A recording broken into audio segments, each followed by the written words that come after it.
I just watched two highly praised horror films that got released in 2021. Did they live up to the hype? Find out in my next double review of Psycho Goreman and Bloody Hell. Stay tuned.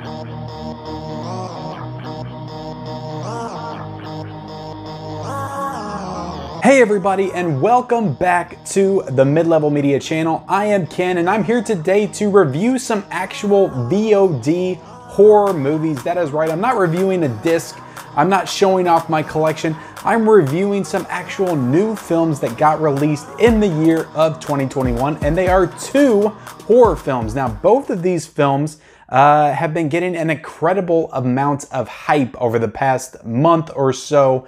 And yeah, they're both super high on Rotten Tomatoes. I think Bloody Hell is in 90% Rotten Tomato. Psycho Goreman is 88%. So I figured, why not watch them both and see if they live up to the hype. And then I'm going to talk about them both in the same video. I'm going to do what I'm going to call a double review, and maybe I'll do more of these if it does well. But yeah, I'm going to talk about both of these films. I'm going to let you know which one that I liked more of the two films. Before I get into my review of both of these films, I want to ask you guys, please, if you haven't already, if this is your first time discovering me here on the Mid-Level Media channel, go ahead and hit that subscribe button. Become a subscriber of the Mid-Level Media channel. I do all kinds of great content on this channel centered around the world of movies and physical media, all kinds of awesome content on this channel that I'm sure you would love to come be a part of on a regular basis. So hit that subscribe button. Also, be sure to like this video, guys. Every single like will help this video move up those dreaded YouTube algorithms, allow more eyes on them, and help this channel grow overall. I would definitely appreciate it. Also, comment down below, have you seen either one of these films? Have you seen Psycho Goreman? Have you seen Bloody Hell? What did you think of them? Leave your thoughts in the comments below, and also turn on all bell notifications for future videos. So let's get into it, guys. Let's start off with the first one that I watched, and I watched this one earlier this week. I watched Bloody Hell. This is a film that was directed by Alistair Goreman. I don't know if I'm saying that name correctly, but this is a guy that directed a film called Sanctum in 2011. I have heard of the film Sanctum. I actually think I've seen this movie at like Dollar Generals or Dollar Trees in my out and about. Now, this movie is also starring Ben O'Toole, who has been in some pretty prestigious productions over the past few years. He's been in films like Hacksaw Ridge. He's been in Detroit. He's been in 12 Strong. So a lot of movies is this Ben O'Toole been in. This is the first movie that I guess he's kind of starring in. He's in a starring role. But yeah, like I said, this movie's got a 90% on Rotten Tomatoes. It is very highly praised amongst the film community. And you know, what did I think of this film? I thought it was okay. I honestly don't get how it has a 90%.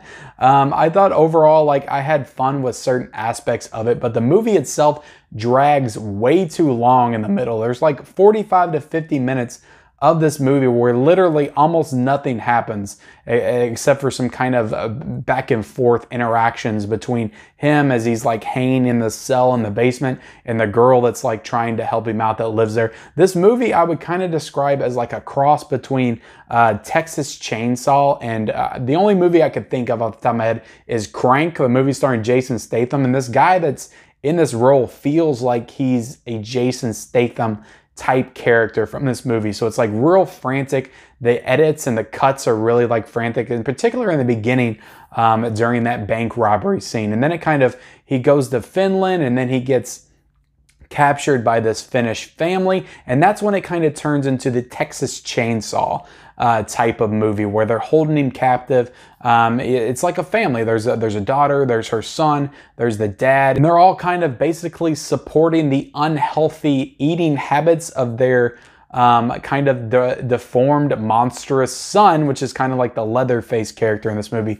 But you don't get to see the son until really like the last 10 to 15 minutes. So that's kind of disappointing that all this movie, and it gets to the point where you're kind of like, is it even real? Is it anything substantial? Is he actually a monster? And then you get to the end and you get the big reveal, and it kind of sort of pays off, and there is a good amount of gore here and there, but ultimately the payoff wasn't worth the time that I had to spend watching this guy hanging from the cell, being confronted by all of these guys that came down to check on him, that were like torturing him, cutting off one of his legs and then cutting off the other one.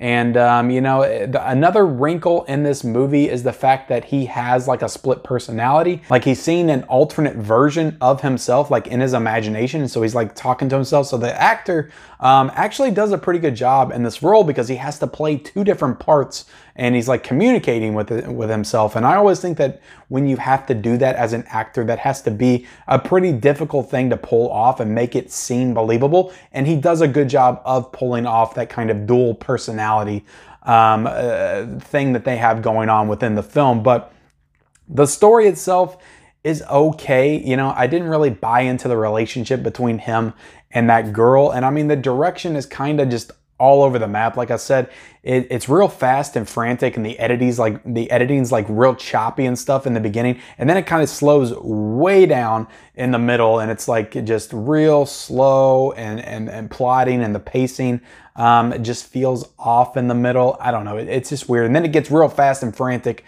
again at the end with that reveal. Overall, guys, I thought this was okay. I don't get honestly why it's got a 90% on Rotten Tomatoes. But like I said, I haven't really been in line with the rest of the horror community for like the past year. So I guess it's just another movie that I'm out of sync with within the horror community. So I'll give this movie a 6 out of 10 because I think that there are redeeming qualities to it. I think it opens up strongly. I think it ends strongly, but the middle to me was super boring and unimpressive. So a 6 out of 10 for this one. But if you have any differing opinions, let me know what you think of this film in the comments below. So let's go ahead and get into the next one, guys.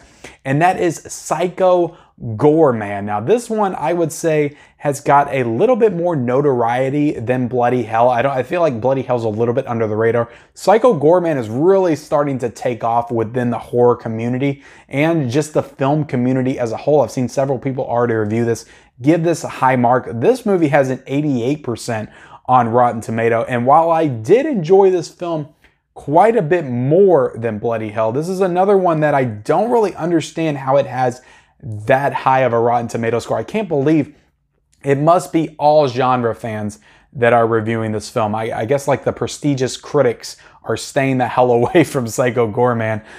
You know, I would describe this as kind of like a throwback to those old kind of Toxic Avenger trauma films from back in the day. Really schlocky. It's really cheesy. It injects humor at like every possible moment. Like this movie is like consistently trying to be funny, and sometimes it hits and sometimes it doesn't. In particular, the moments where I don't think it hits very well is with the dad. I think that he is trying his ass off to be hilarious and be the comic relief of this film. Nothing that he did or said really hit for me in this movie. And yeah, I just didn't find the actor all that funny, if I'm being honest. So this movie is directed by Steven Kostanski, and I'm hoping I'm saying that right. These directors are hard for me sometimes. He did a movie called The Void, which gets praised all the time in the horror community. And this is a movie that I actually still need to check out. It was on Netflix for a long time and then it went off. I don't know if it came back, but I was going to check it out one night because all the hype it was getting, and then it got taken off, so that's why I didn't get to check it out. But it's starring Netta Josie Hannah, who gets top billing as the little girl, and then you have Matthew Ninenberg, who plays a Psycho Goreman. And the little girl deserves top billing because I think she is absolutely fantastic, and the dynamic between her and her brother was very relatable to me because my son and daughter my daughter's like 6 and my son's almost 11, but they have a similar kind of dynamic. I don't want to say that my daughter wants my son dead or wants to try to kill him with a slasher monster, but it was very funny the way that their dynamic played out over the course of the film, because I'm not going to say my daughter's evil or anything, but I could totally see her becoming in power of this Psycho Goreman monster and saying something like, "Kill my brother." I could see my daughter saying that. This movie it feels like a Power Rangers horror film. The way that the monsters are like presented in here, the way they come down from space is like in Power Rangers when Rita would send the monsters down to fight the Power Rangers. It's even shot like a Power Rangers sequence in the woods where they're all fighting, and just like the different character models, they're all wearing rubber suits, they're all in costumes, like none of this is like CGI. And there's also a character, like a little kid who looks like Krang from the Ninja Turtles. He gets turned into Krang halfway through the movie. There's like a bucket of corpses as one of the characters, and he has like two faucets on him, and he's like spraying blood everywhere. So there's just a ton of like really ridiculous characters and moments within this film. And like I said, it is a fun movie. I enjoyed watching this movie. It is a shtick that kind of wears out a little bit about halfway through when they just keep doing the same kind of stuff over and over again. It's like, I get it, this girl, she got this amulet, they dug it up out of the ground, which puts her in control of this psycho Goreman. And so he wants to take over the world, so he's trying to get the amulet back. So he calls all these people to come down and help him. And they don't want to help him because they don't want him back in charge, because apparently he's a real dick. And then you got these other people that are coming in to try to stop him. And it's just a lot of stuff's going on in this movie.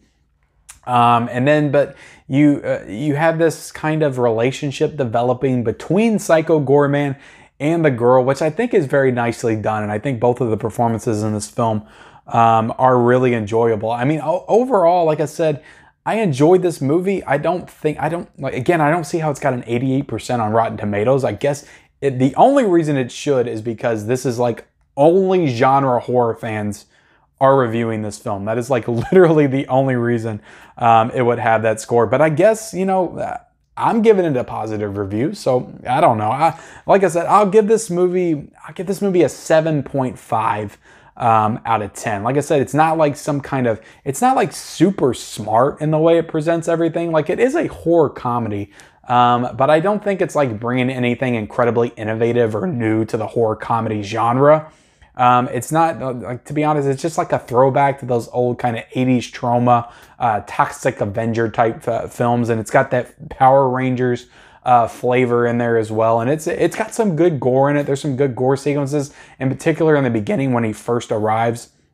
He just rips two people's heads off. So yeah, it's a decent movie that I would recommend watching. I don't know if I would recommend getting it for $7 on VOD right now. Maybe wait till it comes out and rent it for like $4 or something like that, or Redbox it, or whatever you got to do. But yeah, I will recommend this movie. And I would say, as far as the two movies that I watched, I did enjoy Psycho Goreman quite a bit more. But with that, guys, we are going to go ahead and end this double horror review. I hope you enjoyed this. If you want me to keep doing stuff like this, be sure to like this video, guys. Turn on all bell notifications for future videos. Subscribe to the channel, and we'll see you next time.